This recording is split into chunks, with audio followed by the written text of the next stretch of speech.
Hello everyone, my name is Damon Haught, and I'd like to welcome you to the Low Budget Late Model YouTube page.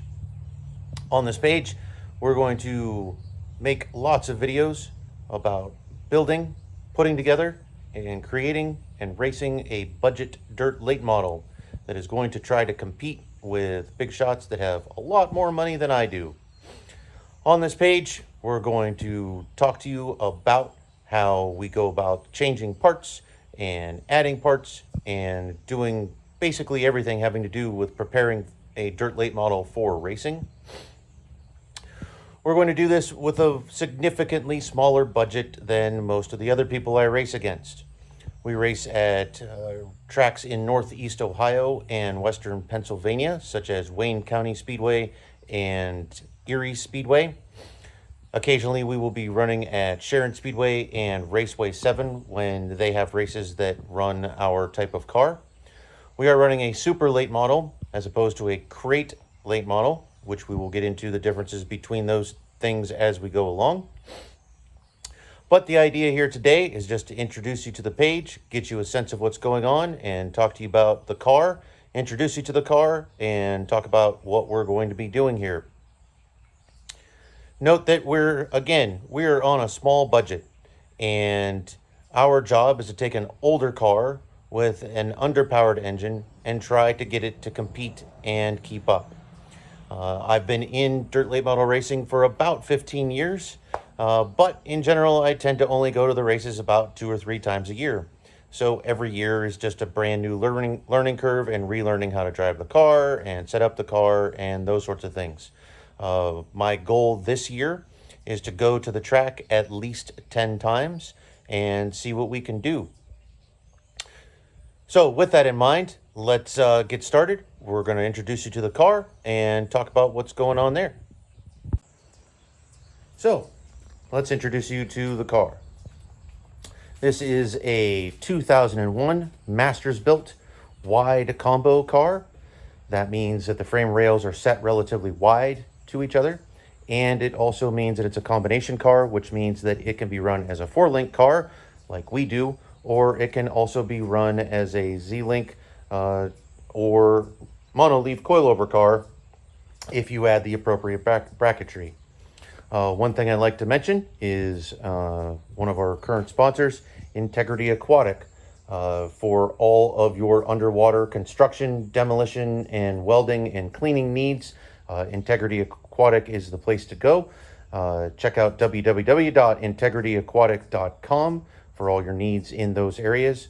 And I'd like to thank them for the help they provide us each year. Another thing I'd like to talk about is that as we go through this car and as we go to the races, we're going to be making a variety of changes as we go to try to help the handling of the vehicle. As we do that, unlike most of the other dirt late model channels and modified channels that you see on YouTube, we're going to tell you everything we're going to do. Most of these other channels are trying to keep secrets for good reason. They're trying to make sure that the people that they're racing against up at the front don't get their secrets and don't steal their stuff. But we don't care, because we are just trying to keep up, trying to run around in the back and in the middle of the pack and just trying to do our thing and keep up. So the idea is to hopefully teach you some things, talk about what changes generate what differences in handling, and give you a sense of what people do and what changes are made, give you a sense of the cost and the budget that's required to do any of the things that we're going to do, and to hopefully teach you some things that maybe you didn't know, or maybe review some things that you do know.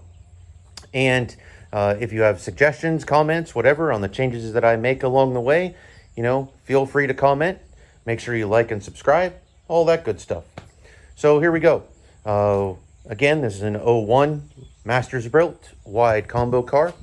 We run a steel block 406 cubic inch engine with 23 degree Brodix -10 SP fully ported cylinder heads.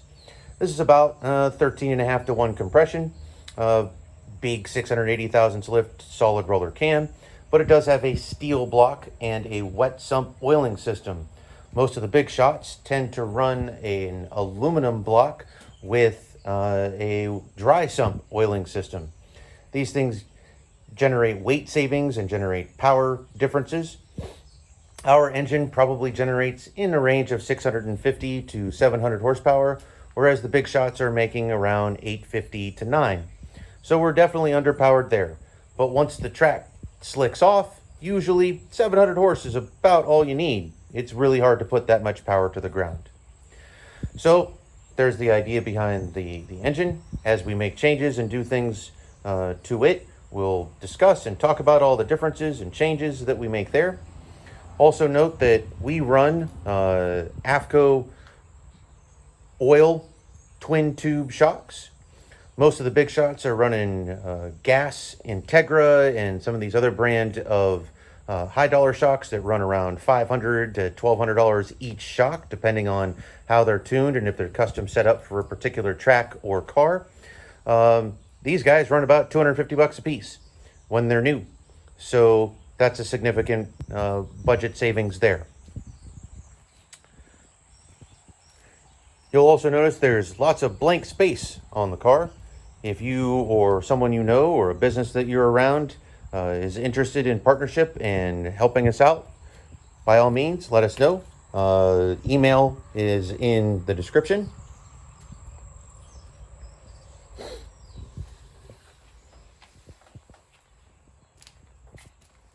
Here we have the cockpit. I don't even have a full containment seat. Some of the bigger sanctioning bodies like World of Outlaws and things like that require that. I don't have that yet because that's money I don't have yet. So with any luck, we'll be able to make that upgrade. So again, cockpit, gauges, tachometer. We'll go over all that and review all that as we go. In here, you have your MSD box and some of the wiring and the master cylinders for the brake and for the brakes and the clutch in the transmission. And down here, you'll see our team mascot. That's Frodo. Everyone say hi to Frodo. He's my garage cat and tries to help me out when I'm out here. Under here, we have the left rear suspension. The left rear front shock is laying down right now because that's the only way you can get to the battery compartment.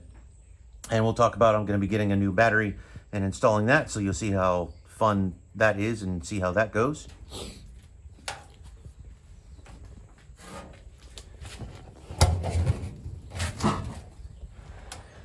Here's a view from the back. Again, old school fuel cell, very much just a rectangular fuel cell. Most of the big shots now run very expensive wedge fuel cells that are designed to keep all the gas in a particular spot and help with weight distribution. Another thing that we're going to talk about is weight distribution as we go and how moving weight around can affect the handling of the vehicle. And here's the right rear. As we talked about, this is a 4-link car. There are 4 trailing arms, 2 on each side. There's what's called a J bar, which is basically your pannered bar. We'll talk about how that works. Up there, you'll see a shock with a coil over on it. That is a 5th coil. That helps with traction on acceleration. And then in front of that, you'll see a small little spring with a chain attached to it. That's your 6th coil. That helps with traction on deceleration. So that's just a quick tour around the car, giving you a sense of everything that's on it, giving you an idea of what we're dealing with here. We'll get into lots of details and things that we're going to do, things we're going to change, things we're going to work on as we go through this. Again, be sure to like and subscribe to the channel.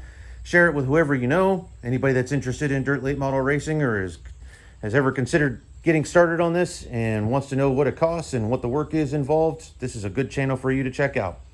Be trying to teach you things as we go, and hopefully we'll all have a good time and get out racing and maybe do halfway decent. So thanks for watching and have a great day.